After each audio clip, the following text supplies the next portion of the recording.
ఈరోజు కాగజ్ నగర్ పట్టణంలో నిన్నగాక మొన్న రాజ్యసభలో బాబా ఆయనను అవమానిస్తూ కేంద్ర హోంమంత్రి సీనియర్ బీజేపీ నాయకుడు అమిత్ షా చాలా ఘోరమైన వ్యాఖ్యలు చేశాడు. ఈరోజు బాబాసాహెబ్ అంబేద్కర్ గారు లేకపోతే దేశంలో కోట్లాది మంది ప్రజలకు నోరు లేదు, వాళ్ళకు కనీసమైన హక్కులు కూడా లేకపోతుండే. నీళ్లు తాగలేని పరిస్థితిలో, గాలి పీల్చలేని పరిస్థితిలో, చెప్పులు వేసుకొని నడవలేని పరిస్థితిలో, బట్టలు వేసుకొని నడవలేని పరిస్థితిలో బాబాసాహెబ్ అంబేద్కర్ గారు విలువైన జీవితాన్ని త్యాగం చేసి ఇలా దేశ ప్రజలకందరికీ ఒక ఇజ్జత్ ఇచ్చిండు, ఒక దారి చూపించిండు. మరి ముఖ్యంగా ప్రపంచంలోనే గొప్ప రాజ్యాంగం రాసిన గొప్ప మహనీయుడు బాబాసాహెబ్ అంబేద్కర్ గారు. ఇలా ఆయనను కాశ్మీర్ నుంచి కన్యాకుమారి వరకు, బెంగాల్ నుంచి గుజరాత్ వరకు ప్రతి చోట కూడా దేవుడిలాగా కొలుస్తారు బాబాసాహెబ్ అంబేద్కర్ గారు. కానీ అలా కేంద్ర హోంశాఖ మంత్రి అమిత్ షా ఏమన్నాడు, బీజేపీ నాయకుడు అమిత్ షా ఏమన్నాడు, బాబాసాహెబ్ అంబేద్కర్ గారు దేవుడు కాదు అన్నాడు.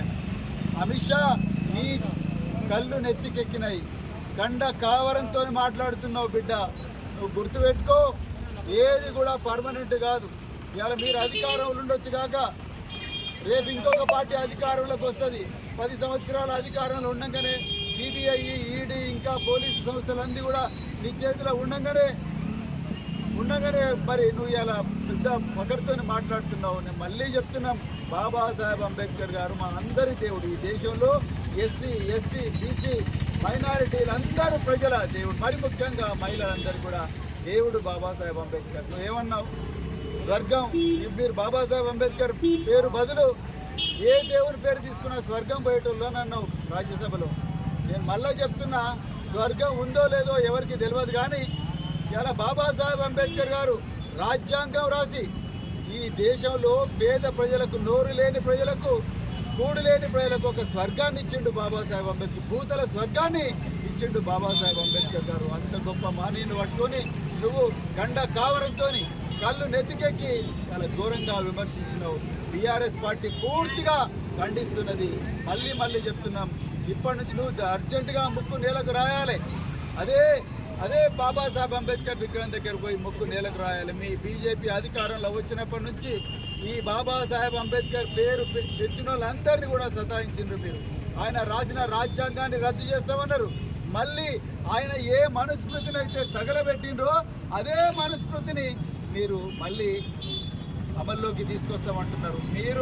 మీరు బాబాసాహెబ్ అంబేద్కర్ గారు ఏ సెక్యులరిజం అంటే ఈ దేశంలో లౌకికత్వం ఉండాలని చెప్పిండో ఆ లౌకికత్వానికి వ్యతిరేకంగా దేశం మొత్తం కూడా మత కల్లోలాలు లేపుతా ఉన్నారు. మీరు నిజమైన దుర్మార్గులు, మీరు అందరూ నరకం పోతారు. నేను మళ్ళీ చెప్తున్నా, అందుకొరకు నువ్వు అర్జెంటుగా ఇలా దేశ ప్రజలందరికీ ముందర కూడా క్షమాపణ చెప్పాలి. అంతవరకు కూడా ప్రతి గ్రామంలో కూడా ఇలా బాబాసాహెబ్ అంబేద్కర్ గారి భక్తులు, ఆయన వల్ల లబ్ధి పొందిన అందరూ కోట్లాది మంది ప్రజలు ఇలా బాధతో ఉన్నారు నువ్వు ఆ మాట అన్నందుకు. అది కూడా ఏ మహనీయుడి రాజ్యాంగం వల్ల అయితే వచ్చిందో ఆ పార్లమెంటులో ఆ మహనీయుడి పేరు ఉచ్చరించే అర్హత కూడా మీకు లేదు. ఆ మహనీయుడు పేరు పెట్టుకొని నిన్న ఘోరంగా తిట్టినావు. దీన్ని పూర్తిగా మరి భారత రాష్ట్ర సమితి ఖండిస్తున్నదని ఈ సందర్భంగా అర్థమైంది.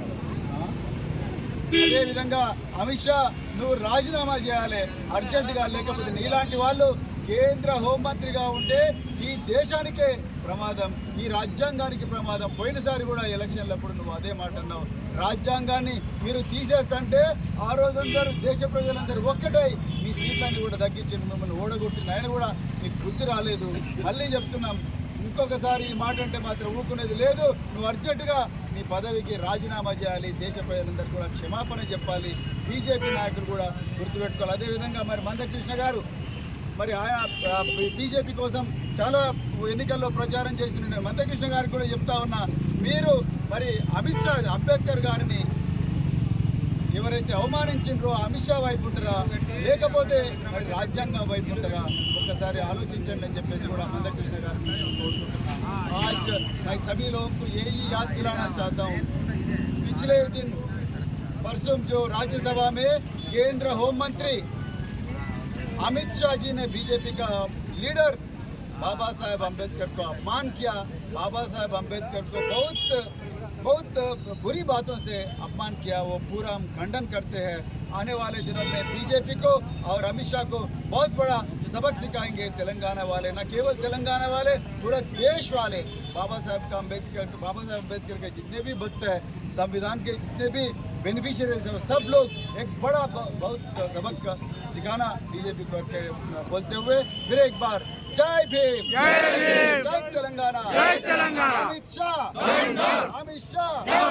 बीजेपी కాపాడుకుందాం కాపాడుకుందాం రాజ్యాంగాన్ని కాపాడుకుందాం కాపాడుకుందాం కాపాడుకుందాం రాజ్యాంగాన్ని కాపాడుకుందాం జై భీమ్ జై భీమ్ జై భీమ్ జై భీమ్ భారత రాజ్యాంగం వర్ధిల్లాలి భారత రాజ్యాంగం వర్ధిల్లాలి